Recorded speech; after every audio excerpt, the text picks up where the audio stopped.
Yes, guys, and welcome back to the WM32Football podcast. And this week we are talking all things Everton after their sacking of Marco Silva late last week. So, Wes, where did it start going wrong for Everton?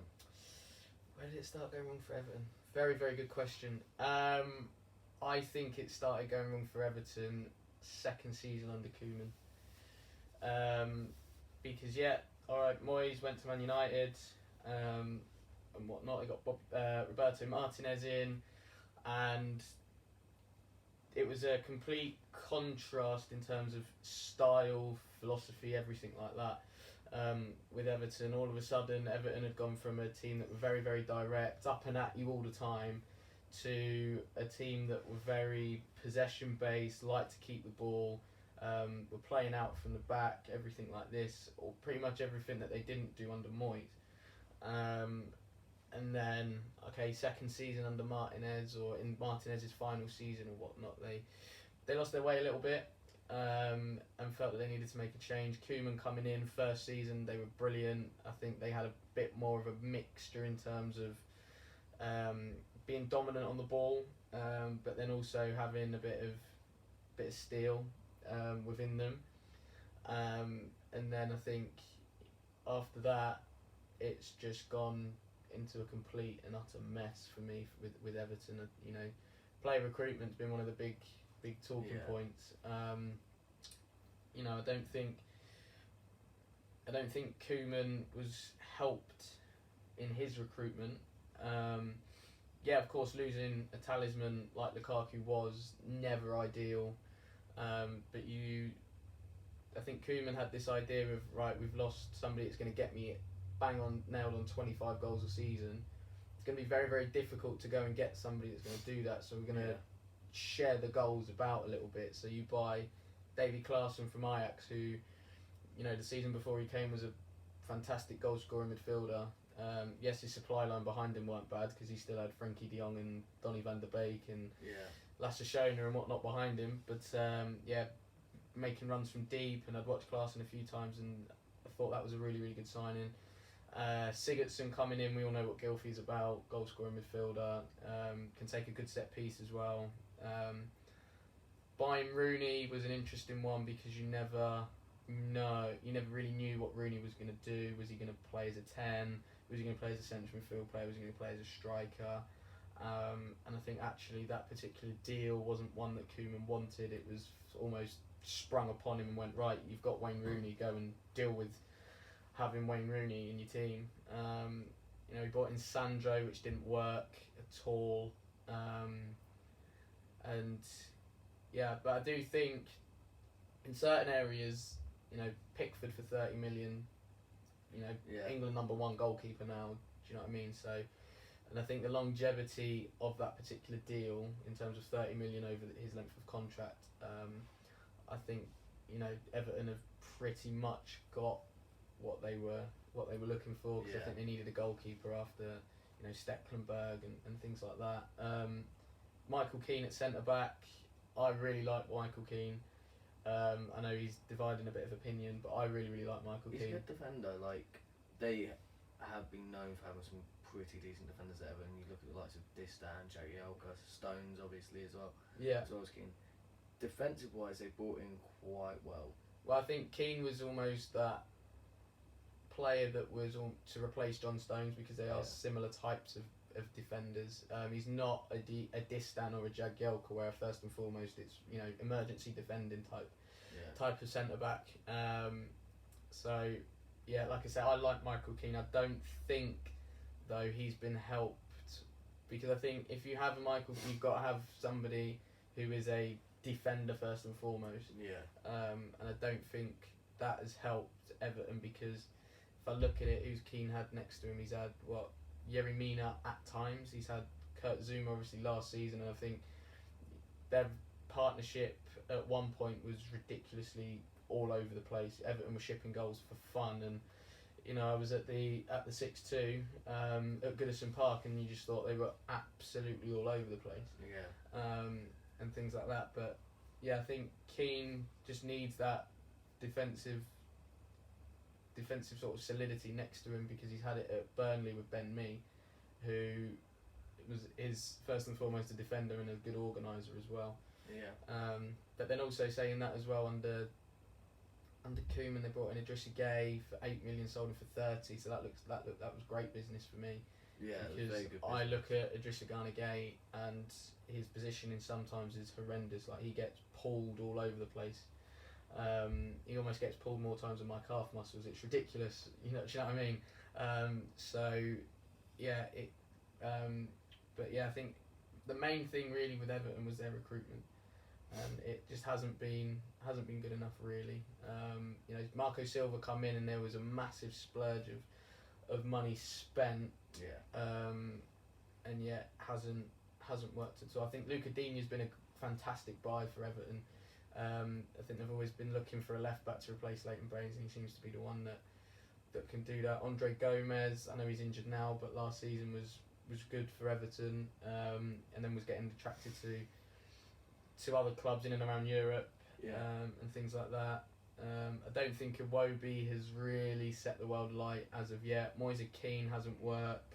If we go back to Big Sam going in, Cenk Tosun, bit of a waste. Yeah.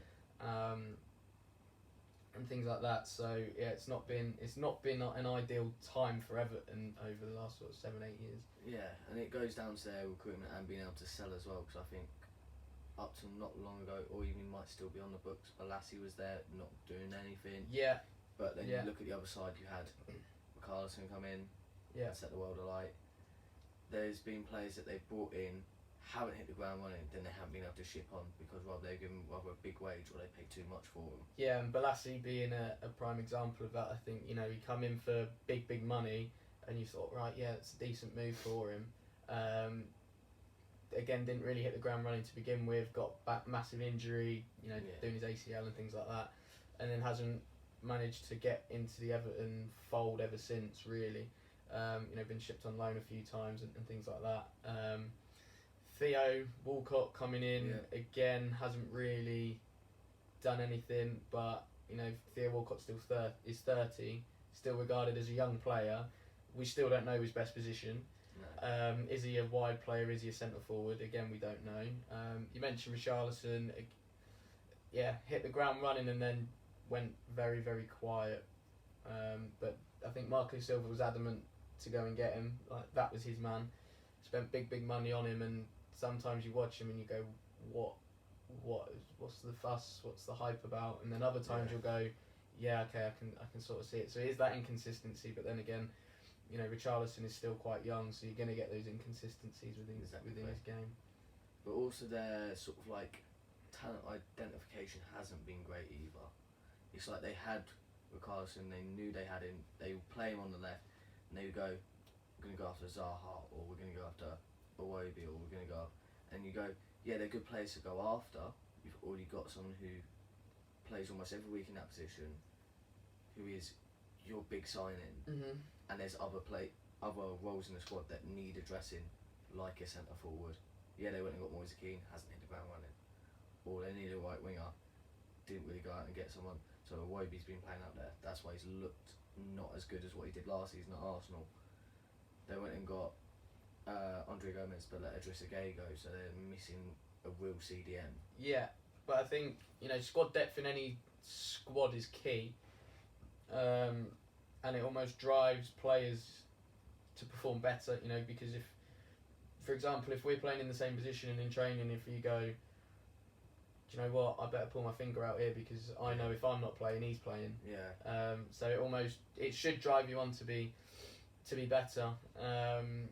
I think they're still trying to work out Richarlison's best position, whether it is coming in off the left or playing as a centre forward. Personally, I say in off the left. Yeah, he causes more problems there because the full-back or the centre-back don't know who's picking him up most of the time. Yeah, but then centre forward-wise, you're left with Calvert-Lewin, Nias. Do you know what I mean? There's not much really up there, but then striker-wise, I don't see many sort of out there at the minute. Yes, they've gone and got Moise Keane, who, very young player, probably is adjusting to life in England first and foremost. Yeah. Then he's got to adjust to the Premier League, but he's all, like I say, adjusting to life in England. He's got to learn a new language, new foods, completely different culture to what he's used to in Italy. And I think he's been a little bit unsettled from what I've read and from what I've seen. So, I think his mum and dad are almost regretful that he's ended up at Everton, which, as a club, as a fan of any club, you don't want to hear that, the parents of one of your players is not happy that they've sent their son to your particular club, because then it's almost like, well, why are you here? Are you here for money? Are you here to actually play? Are you here to get better? Are you here, is it treating the club as a bit of a stepping stone to then go somewhere else? Nobody wants to really hear that. So yeah, it's been, like I say, it's just been difficult, but then I think it's been a mess since Koeman, like maybe second season or in and around that particular time. So we spoke about their recruitment being a mismatch. Do you think because their recruitment hasn't been to level, it's let Leicester catch them, overtake them, let Wolves catch up with them, and that's why we've seen the drop off from them over the last few years? I think Everton were a team that, in my time sort of growing up, they were a mid-table sort of team. Moyes coming in had almost done a fairly similar job to what Pochettino done at Tottenham in terms of taking the club from one certain point up to a different point, and up to, again, being lower mid-table to actually pushing for Europe, UEFA Cup, Europa League places.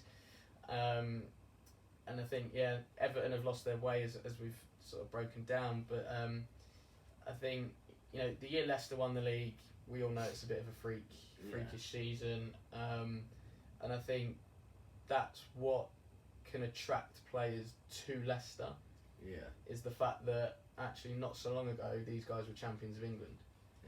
So that's a pull for players. In Wolves' case, it's very handy when you have a super agent advising you on who to buy, in George Mendes. But then again, Wolves' recruitment has been very, very smart in terms of, I look at this season, they could have gone and really hammered the transfer market and gone, we need this, and properly hammered it and bulked out the squad a bit more, because obviously they're in the Europa League now and qualified for the last 32 and whatnot. But they didn't. They have a plan and a vision of what they want to do. So I think last season it was to buy. They've bought a Moutinho in who has been excellent for them. They've brought in Dendoncker, who's given them something completely different. Willy Bolly at the back's been solid ever since he arrived. Does like to go off the rails a little bit sometimes, but probably 8 times out of 10 is probably solid for Wolves. So I just think that clubs like Leicester, like Wolves, have just had a bit of a plan in place with regards to the way they go about things in the transfer market. And I mean, majority of clubs do that as well. It's not just those. Like I say, majority of the clubs do have a plan and a structure in place. It's just almost, when do they go and buy them? Do they buy them now? Do they wait 6 months, a year, 18 months, 2 years to just go and buy them? It was almost as if with Everton, they'd had this file of players and then went, got to go and get him. But they had to do it all now. And I don't know if that was Moshiri trying to make a stand and put his own stamp on the club and sort of go, look, I'm investing in this football club, but I'm serious about this football club. Like I said, I don't know if that's what made it what it is. That's the thing. He's gone in there and he's tried to invest in the right ways, but it can work out in the wrong ways, and we've seen it in the drop off in Everton. Yeah. I mean, not so long ago, even before Marco Silva turned up, they were in a relegation battle, and ultimately that's why they brought in Big Sam, to try and get them out of it. And they did finish strong in the end. I actually think they finished 8th, considering at one point they were in the bottom 3. Big Sam didn't do that bad of a job, although and I spoke to a couple of Everton fans that I know, it was just the style of football was just horrendous under Big Sam. But Big Sam will go, look, I kept you up. Yeah, I came in and you asked me to do a job for you, and I've done it. So yeah, like I say, it's a bit of a sticky one with Everton, because I think there's loads and loads of different things that have been going on at Goodison, really. Yeah, we're gonna now look at who's in line for the job there. So you've got Moyes has obviously been touted for the job. Yeah. Unai Emery's been touted for the job. As of last night, Carlo Ancelotti got sacked and has now been named as one of the people in for the job. And obviously there's several more, including like Eddie Howe's been spoke about and stuff like that. Yeah. As an outsider, who would you, out of that lot, realistic? Obviously Carlo Ancelotti is the one everyone would think, Everton fans would want. Because of the name he is. Yeah. But for their club, I mean, going forward. Yesterday you hear that Vitor Pereira from Shanghai SIPG, I think it is, ruled himself out of the job, and you're almost going, you would rather, that particular thing shocked me, because it was like, you're telling me you'd rather work in China than work in the Premier League. The Premier League is one of the biggest brands globally in the world. Like, it's a massive brand, the Premier League. Everybody watches it around the world. But then I suppose when you're on a fat paycheck in China, and you can almost sort of work with your cigars out half the time. So that one surprised me. Moyes going back there, I don't think will work. And I don't think it will work because I think Everton have almost gone past David Moyes, in the sense that as a club, it's almost like you've had your 11 years at Everton, brilliant, well done you, great job you done for the club. But if he was to come back now, it's almost like steps going backwards up for me with Everton in terms of bringing Moyes back. With Moyes going back, everyone will go, and you'll see it with pundits a lot, go, well, look at him now to his time there, and if he's not performing as well, people will get on his back a lot quicker, and it could ruin the relationship he has at that club anyway. Yeah, and I think, with Moyes it will only be till the end of the season. So if that's the case, Everton are going to be in another phase of transition, which is what they've seemed to have had a couple of times over the last, since Moyes left, really. So I don't think Moyes is one that would appeal. Well, don't get me wrong, Moyes would take the job. He's got a strong connection with Everton, but I don't think it's one that will happen. I think it will be, if they don't get anybody else, they'll get Moyes. Unai Emery coming in. Good luck, Everton fans. You say that. I think he suits more of an Everton than a bigger club, where he goes in as a club that's an underdog. We've seen him do it in Spain. You saw it didn't really work out at PSG when it was a big club. You see it didn't work out at Arsenal, which is a so-called big club. When he's at a smaller club where he's the underdog, he performs better because that's his style of play. Granted, but then Arsenal's drop-off meant that you were... In Unai Emery's time, if I look at the top six, Arsenal were probably sixth. Out of the clutch of teams, and I'm going to say this with a massive smile on my face, we've overtaken you. United are above Arsenal.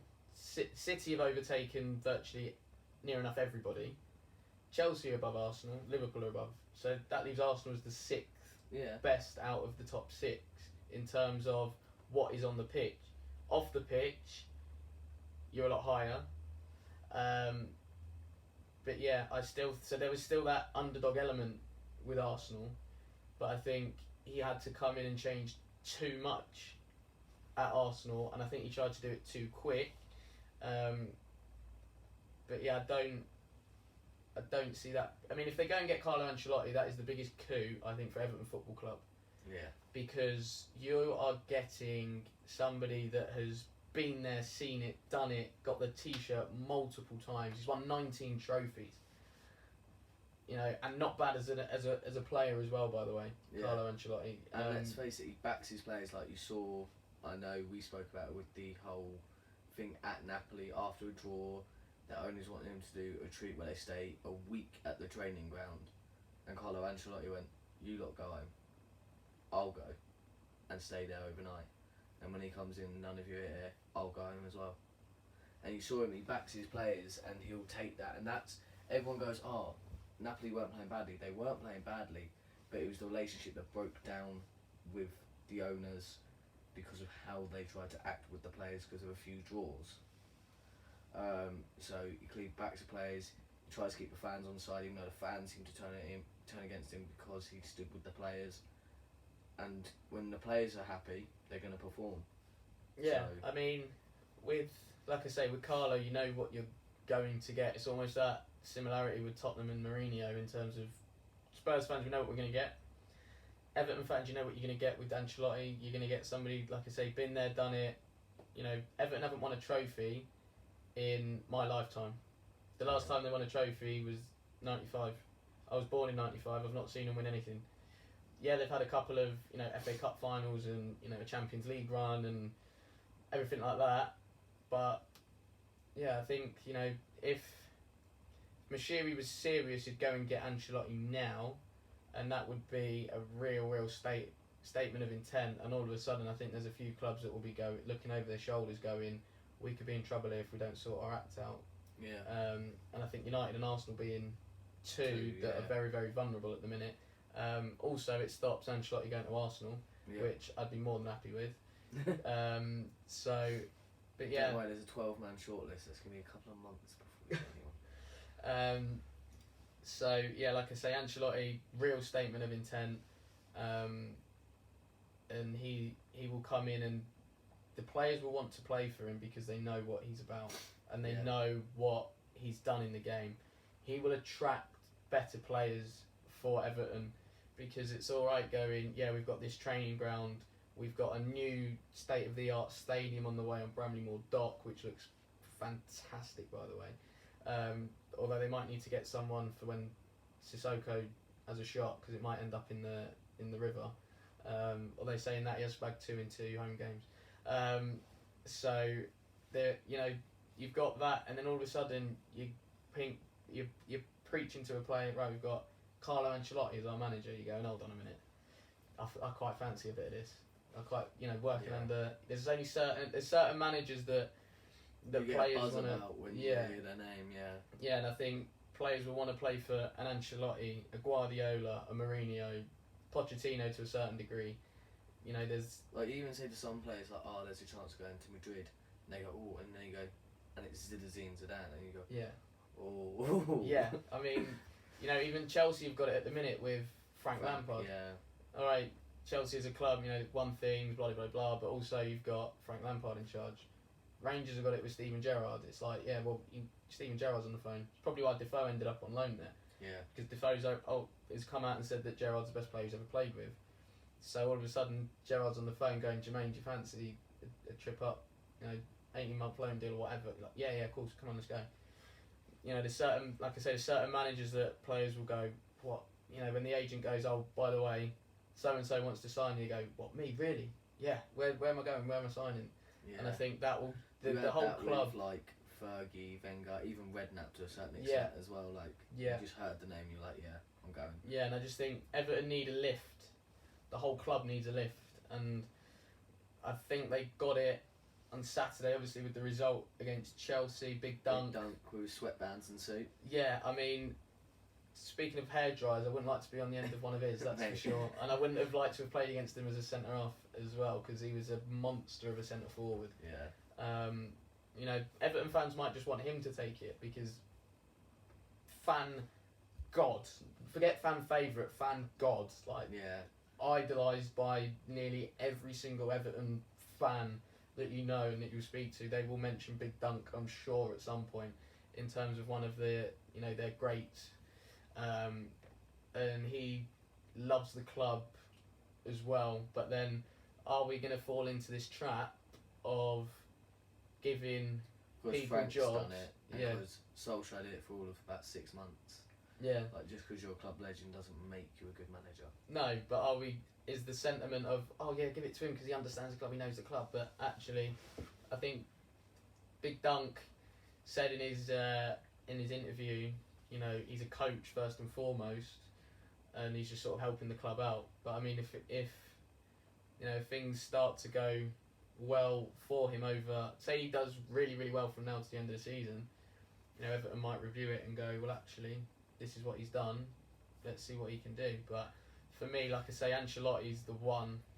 Now that he's available, I can't see anything past. You just have to go and get him before somebody else does. Like, you break the bank to go and get Carlo Ancelotti seriously, because if you do, the whole place is going to get a lift. And like I say, there's going to be a few clubs in and around the Premier League that are going to go, you know, start looking over their shoulders and go, Everton could be a serious threat, because you know, they're a well supported club.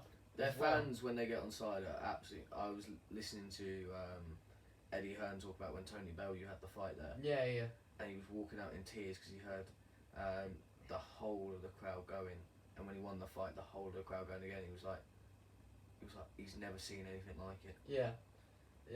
He was like, oh, when my dad did Eubank at White Hart Lane, didn't work out. My dad was telling me never go to Everton, don't do it. And Bellew forced it through. Yeah, because Bellew's a massive Evertonian. Yeah. Like, had a meeting with him, forced it through, basically cried in the meeting. They did it, and then he was like at the fight, like in tears before he even walked out. And the fans were just phenomenal. Like when I've seen Everton fans, like, they're class. When they're on side, they're class. Yeah, but I mean, I was speaking to one not so long ago, and they were sort of saying, I'm going to Everton today for my sins type of thing, and you're there like, is it really that bad at the minute? Like, come on. And they were going, yeah. I think it was like Sheffield Wednesday in the cup, and it was just like, you know, club skinting me and everything like this, and you know, it was like, I'm having to go to Everton today, really can't be bothered, that type of thing. And they're like, granted, it might not be the best time for you, but still sort of get behind. And when, like you say, when the Everton fans do get behind the team, it you know, Goodison's an intimidating place. You know, you get when the Gladys Street are, you know, cheering on the team and whatnot. It can be difficult as an away team to go there and actually get something. And I think they need to sort of try and get back to that. And I think there was shades of, you know, people talk about the Everton way. I think it was under Moyes really, where they were, you know, up and at you and everything like that. And I think there was shades of it against Chelsea, and Chelsea just didn't deal with it very well. So I remember going there a few times as an Arsenal fan. I remember when we lost 3-0 and they were like nailed on to finish in the top 4, and we managed to do it. And from the first minute, Lukaku was on us, then Barkley was on us, and then the fans got on our back, and we were there like, oh, it's not going to be a good night. We're done out here, we're finished. But within the first couple of minutes, just because a couple of players got on it, then the fans were on it. And I'm going to come at you with this question, because I remember this from leaving Highbury. When the fans are on side at a smaller ground, it helps. Is them stepping up to a bigger stadium? Yeah, it will help them revenue-wise. Could you see a drop-off like you've seen with Arsenal, with West Ham going to the Olympic Stadium instead of staying at the Boleyn? Like, obviously, you lot are fine after going from White Hart Lane to Wembley to back to White Hart Lane, like little travellers you are. Well, essentially, went on holiday for a couple of years. Well, with Spurs, it was a sense of, we bought this lovely house in this street, we decided to knock it down and build a bigger one, but we're still in the same street. So in terms of that, nothing has really changed too much. Like, you know, the walk to the ground is still the same. People are still eating and drinking in the same pubs, and you know, the only thing is, I think Chick King is getting the massive queues outside. Yeah, well, you say that Arsenal's the exact same, because the Emirates is just behind Highbury. I mean, with the atmosphere.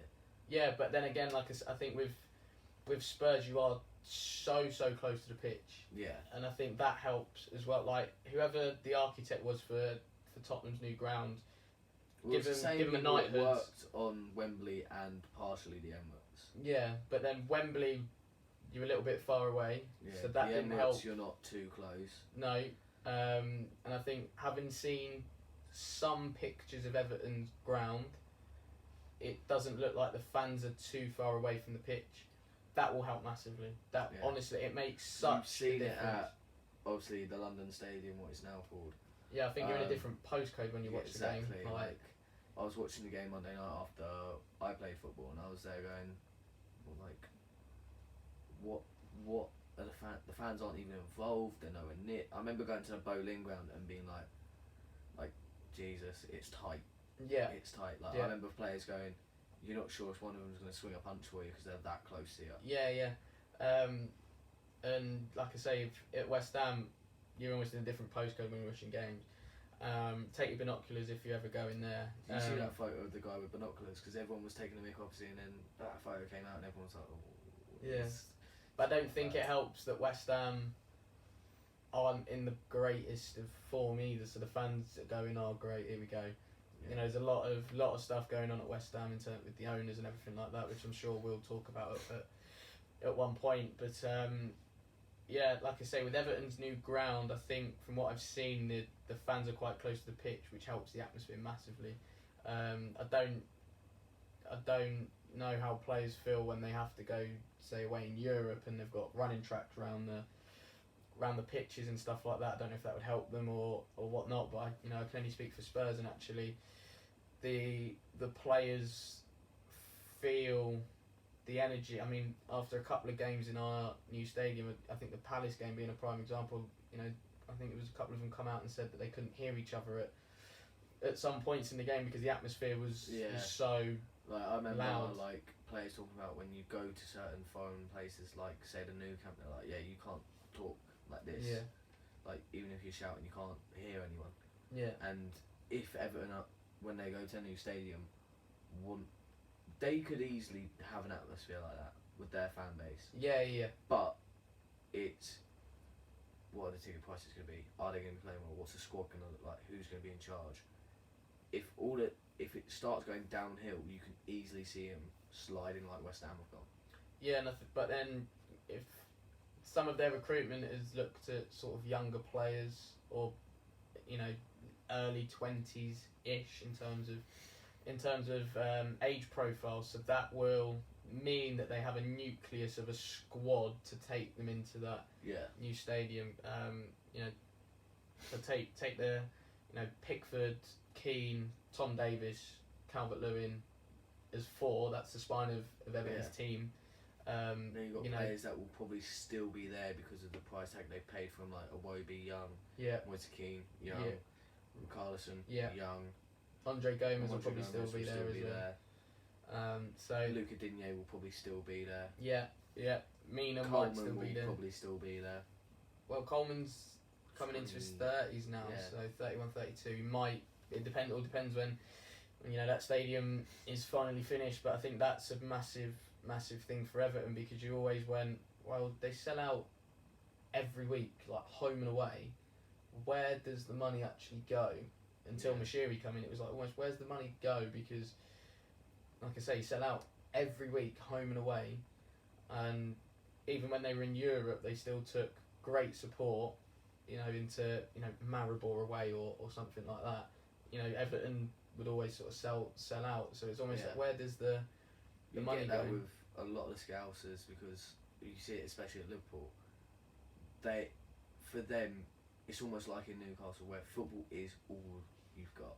Football's your escape. Yeah. Which is what it is for a lot of people, but over there, it is the main thing.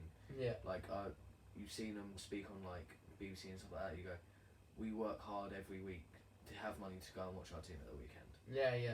Yeah. Like, I mean, if you go to Goodison, you'll realise it's a ground, and then in and around it is proper housing estates. So they do say they are the people's club, and you almost feel that they are when you get there. If you get off one of the soccer buses that they provide and whatnot, it does feel like a real sort of people's club, and you sense it with, like I say, in and around the ground as you're walking around and things like that. But yeah, I think Everton, like moving forward, like a new stadium on the way, exciting times for them. They've just got to get it right on the pitch, because I think off the pitch they're going in the right directions off the pitch. It's just on the pitch right now. Yeah. And I know you're probably going to ask me where they're going to finish this season. I think they might have enough to go top 10. Yeah, I was going to say 9th or 10th, realistically. But yeah, big things coming up for Everton.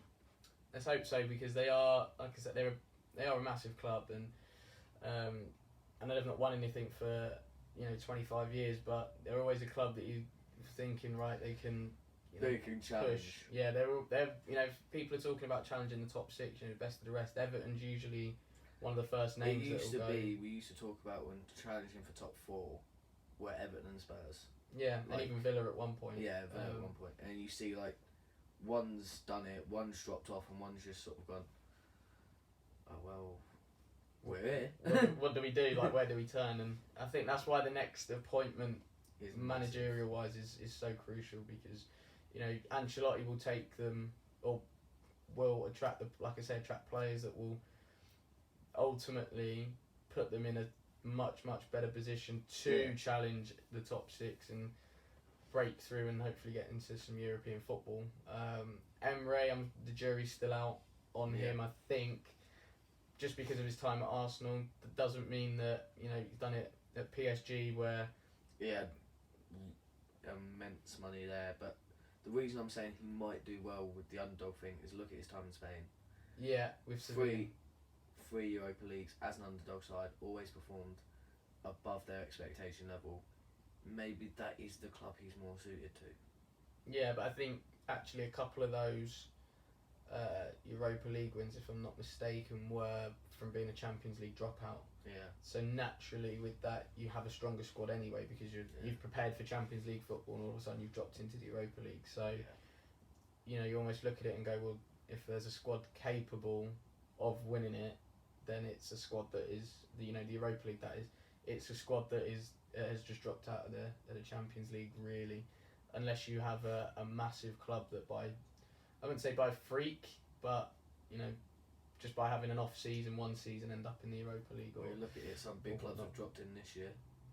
Yeah. Obviously, having looked at some of the Champions League results and whatnot last night and things like that. So, but yeah, it'll be an interesting time with Everton to see what happens next and where they go, for sure. Well, that's it from us this week. Please like the video, subscribe, and comment below on which team we should talk about next.